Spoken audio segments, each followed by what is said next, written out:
This is the Slots and Sockets Podcast, episode number 44. I'm one of your hosts, IRD Moose, and my suited partner in crime, Business Penguin. Hey, happy Sunday to you, Penguin. We are recording this a little earlier than usual, just because reasons, and we got some interesting topics for today around Nvidia. Let's just talk only about that, say, because I really think that's like the number one thing. It makes the timestamps easier. It's really interesting. We've had some time to process like the absolute horrible launch, which is the 50 series. Yep. And the absolute lack.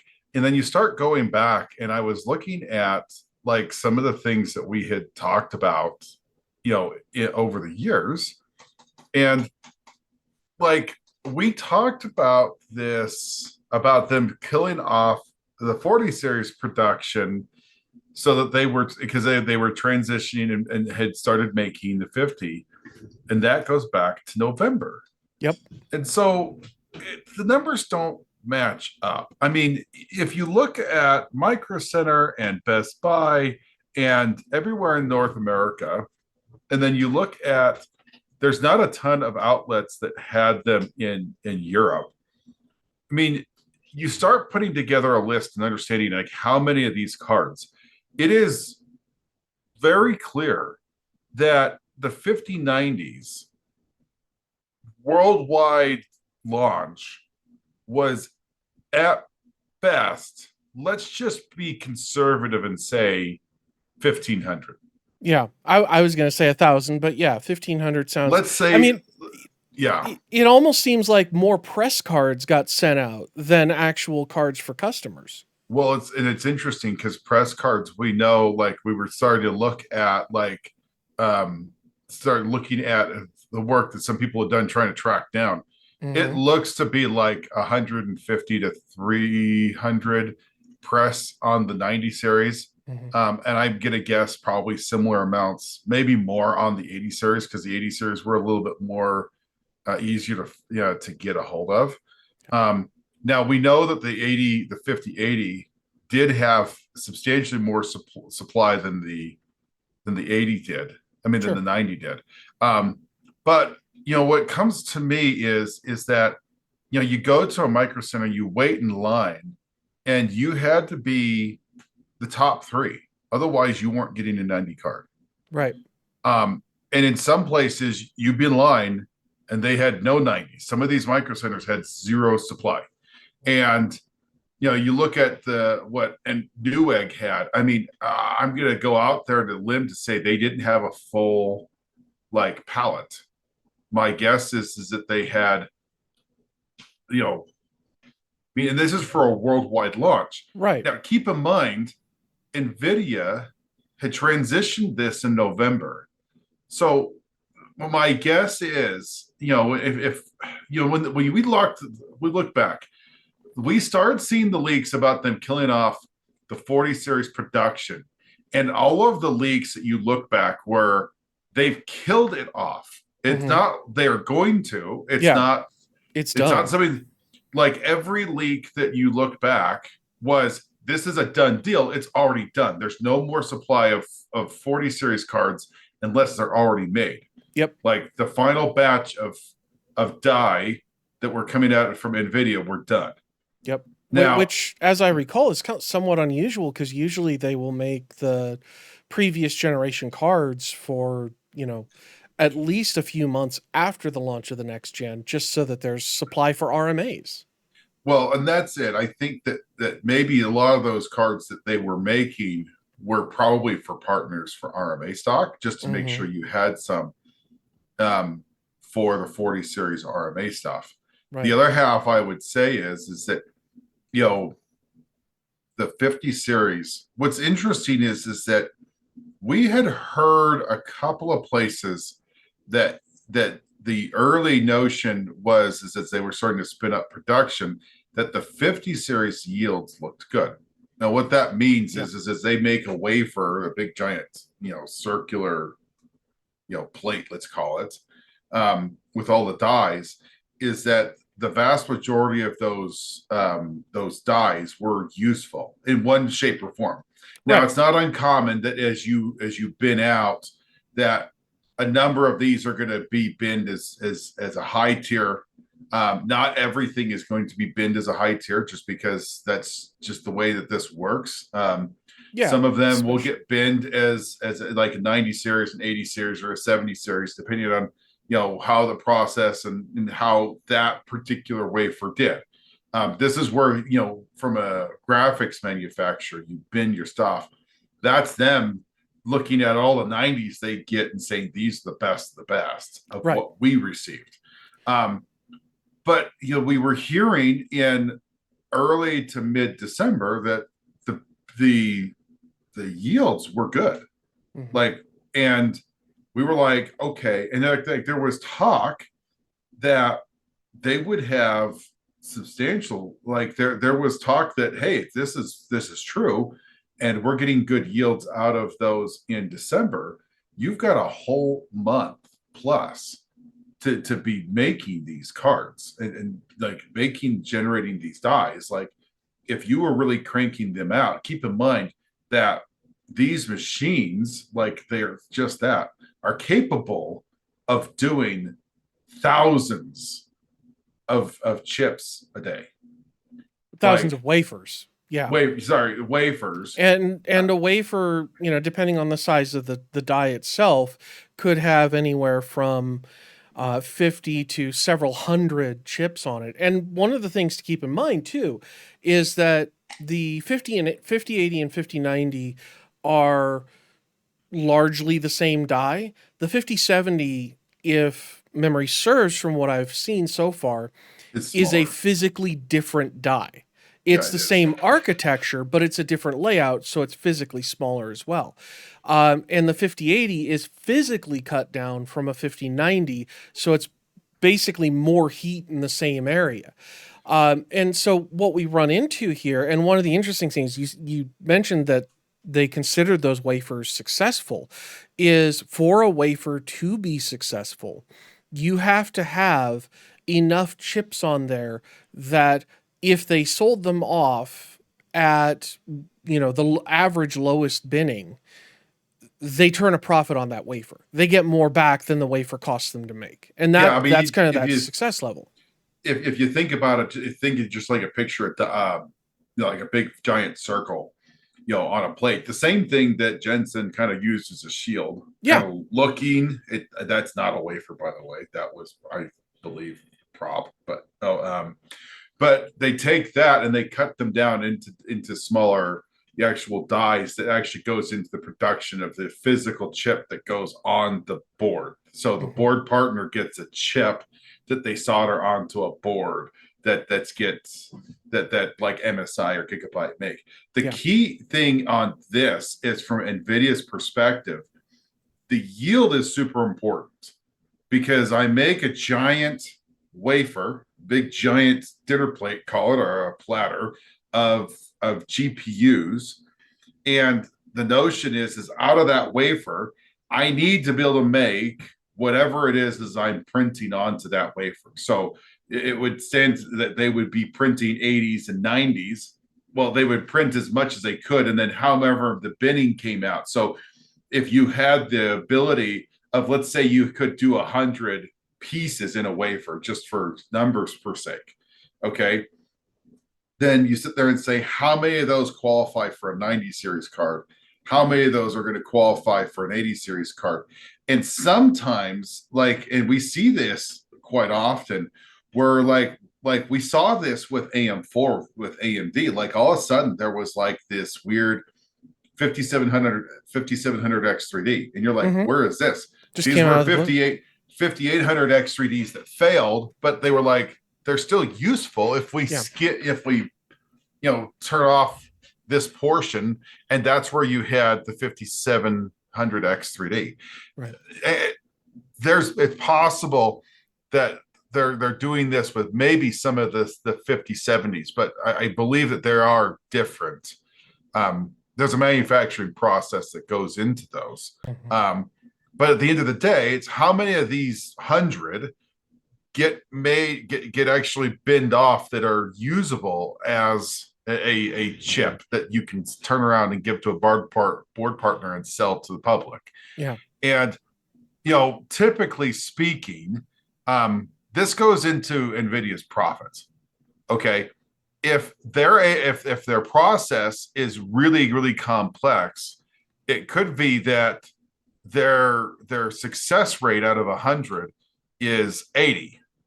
Um, and they sit there and say, great, well, we got 80 of them, and this X number, let's say 10 qualify for a 90 series card and 70 qualify for an 80 series card. These are, by the way, not real numbers. They're just made out of Penguin's head.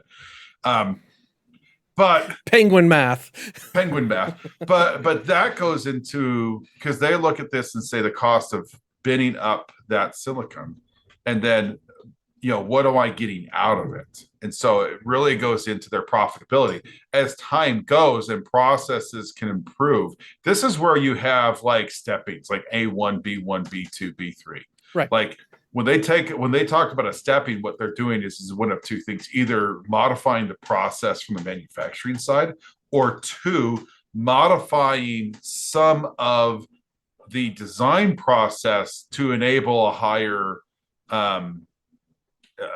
count in the manufacturing process. Both of those, a separate step is there to either fix some, clean up some stuff, okay, where they might have issues moving some things around, so that either they're more efficient, or that they can get, instead of 80 out of 100, they can get to 90 or 92 or 96. Right.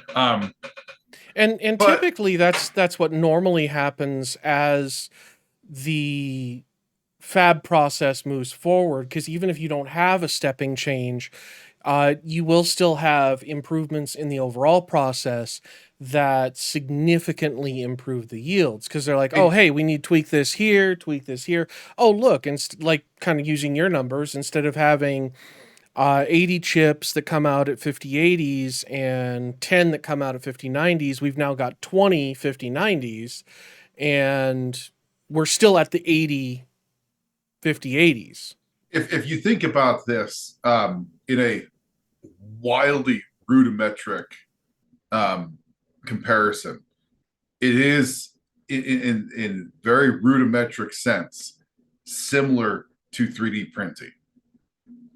Well, it really is 3D printing. It's just, it's lithography instead of, it's very, very complex 3D printing. Yeah. And sometimes you go into it and you modify settings in how you do your process, whether that's, through the machine you use, the materials you use, even gets into like the chemicals, like, sometimes they'll change the process where they'll do a process up to a certain point, then do another process before they pick back up and do more. It might be a cleaning, it might be a polishing, it might be a whole slew of things. But you gotta think of this as, is like, I mean, you're putting billions of transistors into a 1 inch, 2 inch, square piece that's not even a quarter inch tall. I mean, it's 16th to 32nd of an inch. Yeah, I mean, if you do want to know more about the fab process and all of that stuff, one of the channels I really enjoy is Asianometry, and he describes it as you're basically manipulating things at the atomic level. So to kind of combine the two analogies, with lithography, we're effectively 3D printing with atoms instead of plastic. So, but the notion is, and why we talk about this, is that the yields that we were seeing out of this, the initial yields were positive. Yep. Now, positive can be a lot of different things. In a lot of regards, NVIDIA and their staff are going to look at this as positive, meaning they're able to make money. Mm-hmm. Positive means that they don't have to go back and make a bunch of changes. But the other notion is that, we're getting enough of our yields that translate to real cards that will be like, that's the notion, like, we'll be ready. That's kind of how I view this, because if it was like, hey, we have problems with yields, what that's going to tell me is it's a low supply Yep. because I'm struggling to make the thing that I'm printing if I'm having bad yields. If I'm happy with my yields, that tells me, hey, what I'm making is working. I'm Right. making enough of them. I'm going to be profitable. Now, we don't know what the numbers were. I mean, I think that's a very proprietary thing. TSMC doesn't want to share that. Nvidia doesn't want to share that. But at the end of the day, the notion was is that there were people who were saying it's positive. Um, so if I've got plenty of time to spin these things up, and my process from TSMC has worked the way it's supposed to, it begs the question is why on earth we have such a horrible launch?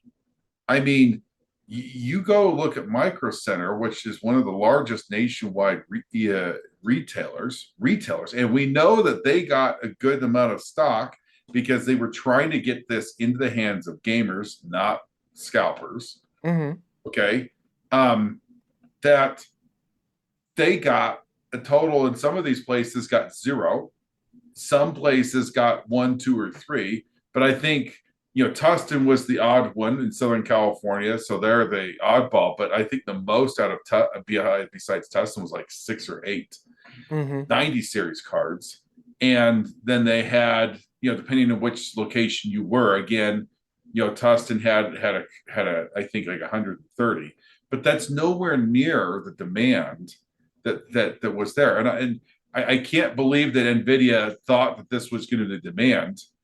I honestly think that what's going on here is that they are withholding chips. I mean, it doesn't make any sense. Yeah. Um, Well, Now it either will be either they're withholding chips or they and the board partners are withholding completed cards.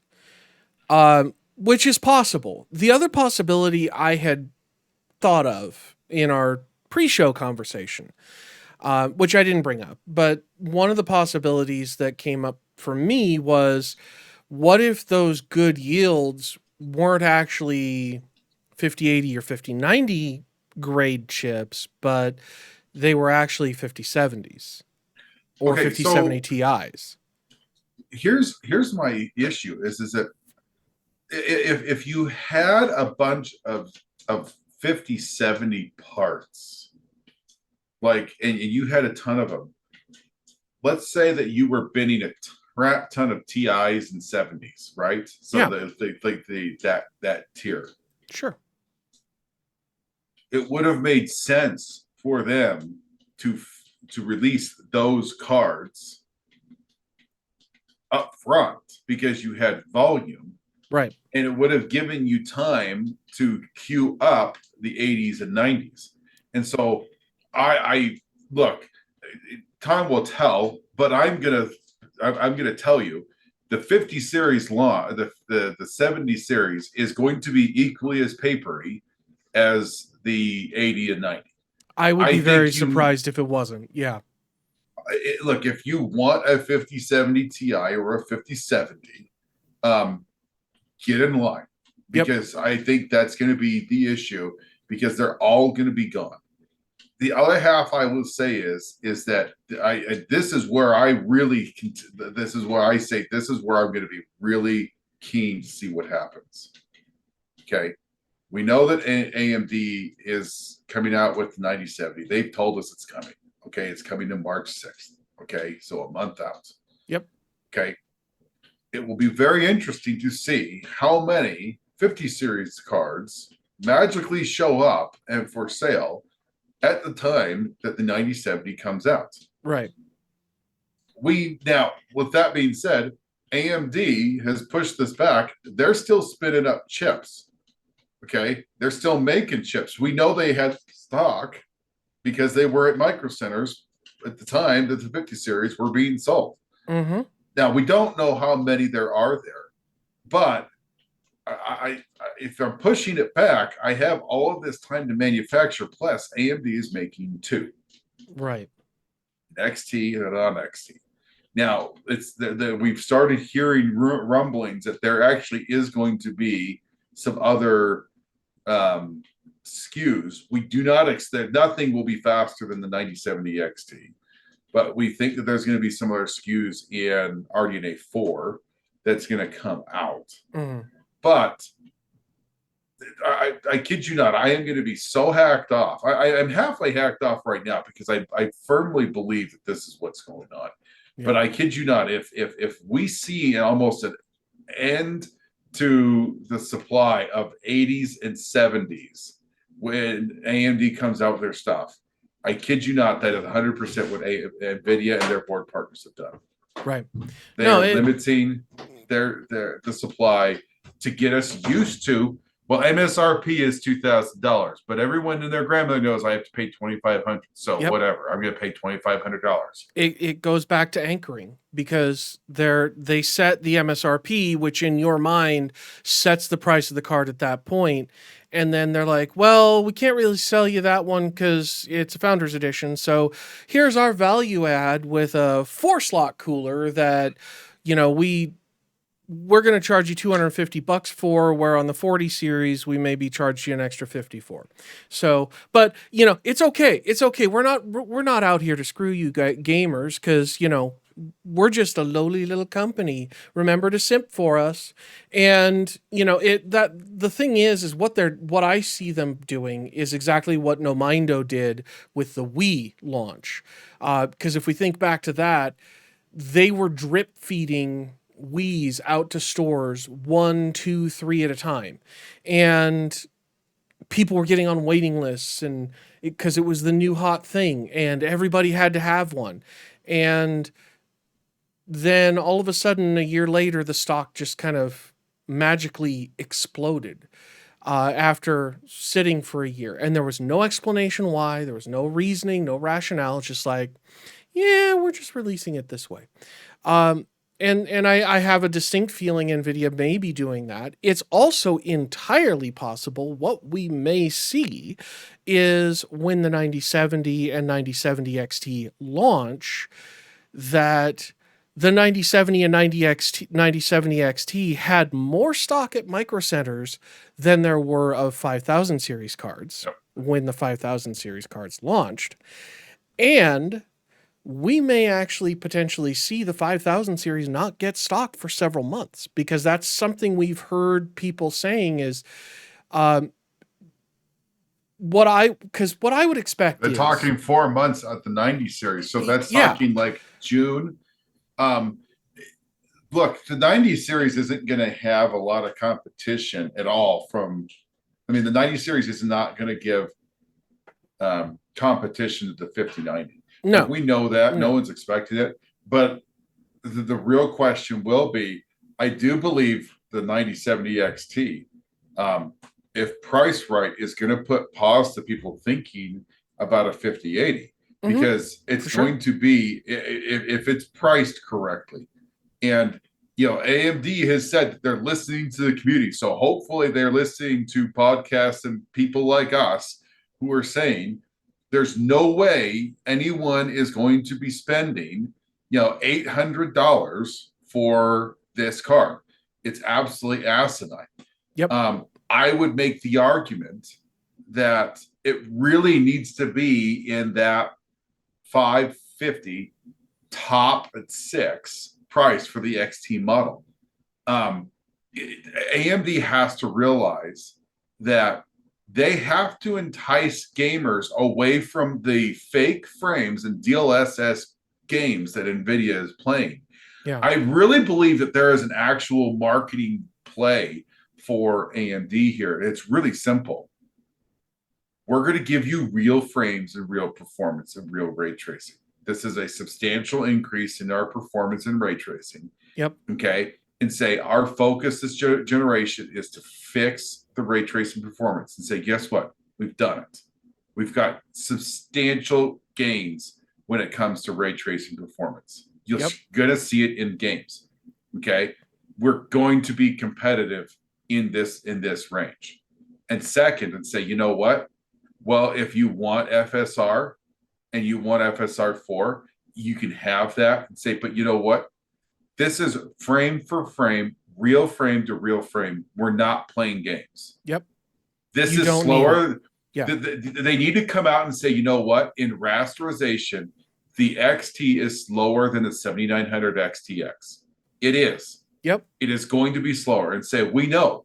But you know what? When you turn on ray tracing, this thing is going to spank it. Yep. Because that's where our focus this generation has been, is to fix our ray tracing and say, now, if you need more performance and you really want more, and say, we're working DLS is, FSR. Yeah. FSR4, I believe will probably have some form of multi-frame gen. And I think that they should make a point to say, we'll have something like that, and say, but I think the marketing to say, yeah, we can do that.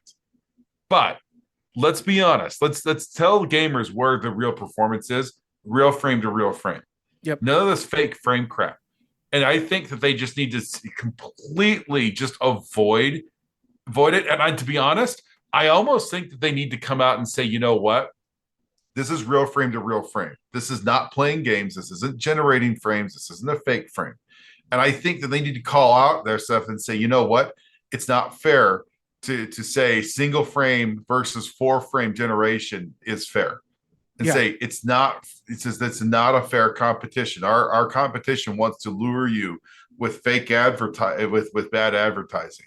Well, and they just need to come out and give it to them straight and say, this is the performance you're going to get. If they do that, I think that there's a way that they could easily get and really be like, sure, okay. Are we talking real frames or fake frames today, Nvidia? Right. And just be like, fake there's frames, already the way precedent for that. Played. Yeah. No, there's already precedent for that with AMD on their Strix Point stuff, because in Strix Point they specifically called out actual rendered frames, and I think it would be smart for them to either use the term real frames or come up with a clever marketing term that sticks. Just call it fake frames. Just call it fake frames. Well, here's the thing. You don't want to address the competition negatively. You want people to create that negative association with the fake frames without actually having to say fake frames. So, call them AMD real frames. AMD real frames. There you go. You're welcome, AMD marketing. You're free to use that. I will not be mad if you do. So, with your AMD real frames, matching the performance of a 5070 with fake frames and giving you better latency because the AMD real frames are actually rendered and taking input from you at the speed that your frame rate is. And that I think would be a good selling point for AMD, especially considering the scam of AMD's stock, or not AMD, but Nvidia's stock levels for Blackwell. And I really do think it's a scam. In my opinion, it is a scam. And AMD or Nvidia's lawyers, you can come after me all you want. I will still say, in my opinion, that it is a scam. And no matter how much Jensen protests in his RTX on alligator leather jacket that he's a company for gamers and yes, it can play Crysis, he doesn't care about you. He only wants your money. All I can say is at the beginning, like from the keynote, it was super, super excited, like that first day out. And we were like, and then like everything else sort of just kind of came full circle. Yeah. And we're like, maybe it's not as amazing as we might think. And maybe there were some questions like within a couple of days. So like where I think like engineers were like, okay, so this thing is better, but it's not like, because like they were using 2x, 2.5 times faster. And I think it was like, wait a second, look at this again. And I really, really am interested to see, where, because the honest truth is that given what we see with the 90 and the 80, I do not expect a wildly impressive 70 series. And I sort of look at this and I think this very well could be a very unique opportunity that I don't think AMD really thought that they were going to get. Yeah. I really don't think so. AMD, if you price your stuff correctly, and I mean correctly, like it has to be, you have to be on the economy side of this. I Yeah. really think so. Yeah, absolutely.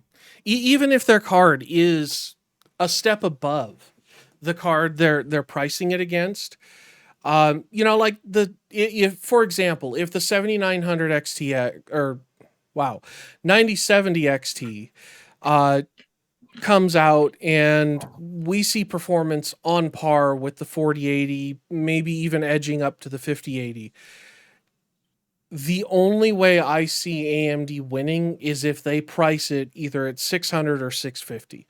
I could see that card really selling well at 650, delivering that level of performance of $1,000 card, and then on top of that, having the option of multi-frame gen or whatever they come out with FSR4, and I say, think hey, look, 599. you dude, 599, it would sell like they would not be able to keep it in stock. I think it And that's legitimately would be stock issues. and AMD, that's what you have to do. Yeah. You have to be you have to just outsell the living bejeevers because you can create these. Yep. But I really think when it's all said and done here, it's really simple. AMD has to sell a crap ton of these Yep. to a point where Nvidia's like, well, I bought the 5080 because I couldn't get the 9070 Yep. XT. Yep. That's what you have to generate. You have to generate, and it has to be we're here for gamers. We're going to give you real frames with real performance, with real ray tracing, Yep.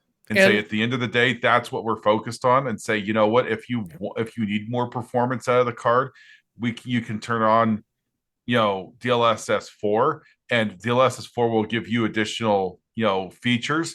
But our focus with this generation is not DLSS 4. It is on ray tracing and gamer in this 4K performance that's not going to ruin your budget. Yeah. I Yeah, think that exactly. We want to deliver you real frames. And here's the other thing is if AMD wants to keep it going, they have to do this for at least two more generations. So UDNA 1, UDNA 2, they have to do the same thing. Maybe they come out with $1,000 higher end card with UDNA 1. Maybe they come out with a $1,200 or $1,400 high end card that kind of bumps up against whatever the 5090 is at the time, or the equivalent is at the time. But they've got to step up to the plate multiple generations in a row, be exceedingly aggressive to capture that market share, and then they can win enough mind share to be seen as a legitimate competitor in the market, because nobody knows their PlayStation 5 is powered by AMD. They just care that they can't sign into PSN because it's down for almost a day. Um, but that's a different story. Because, AMD did have a pretty big win getting both major consoles, but nobody cares. It doesn't yep. impact the mind share. It definitely impacts their bottom line, and part of the reason they're able to do RDNA 4 and all the stuff they're doing now is because they had that big win, but they still need to capture the consumer side, because the consumer side is what also helps drive the commercial side, because the commercial side people that buy them also buy the home stuff for their time off work. And if you got somebody that becomes an AMD evangelist because they get 50 or near 5080 level of performance for 600 or 650 bucks, the odds are that when it comes to buying 200-300 enterprise level GPUs, unless they have very specific needs for CUDA, they just might give AMD's workstation cards a look. I think it's I this is how AMD kind of has played. I think AMD could be very smart to say, come out and just call a spade and say, Yep. look, we get it. We have not delivered on proper ray tracing performance. This generation addresses that and Yep. say, yep, we get it. We're not going to be a competitor to the 5090. We get it. We understand it. But we also think that, realistically speaking, we can provide a very good solution Yep. that 90%, 80% of the market will find absolutely in their best interest of finding really good gaming experience out of this, Mm-hmm. and just say, look, here's where it is. I think they should absolutely, in their graphs, they should compare this from the 5070 Ti and the 5080, because I do believe that this is going to beat the 5070 Ti, and I think it's going to give the where the value is comparing it to the 5080 and say, don't spend, because at this point, let's be honest, if I want a 5080, the cheapest 5080 I'm going to get is going to be what, 1150 now. Yeah. So at that point, they need to make the argument and say, yeah, and you're going to get this for half the cost. Yep. $599, and say you're going to get 90, 85, 87, 90% of the performance, depending on the game, and you're going to spend half the cost. Yep. And oh, by the way, you're going to beat the snot out of the 5070 Ti.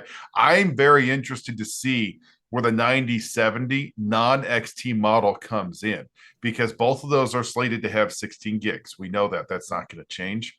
Yeah, because we've seen the box, we've actually seen the cards. right. But the 9070 very well could give the 5070 Ti a run for their money.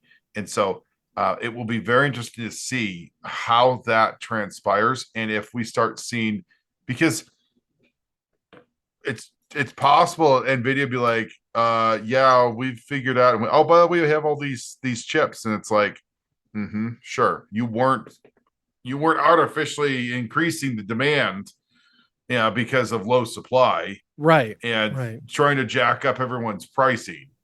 You accidentally forgot 1,000 wafers in a Malaysia warehouse somewhere. Yeah. No, that doesn't happen.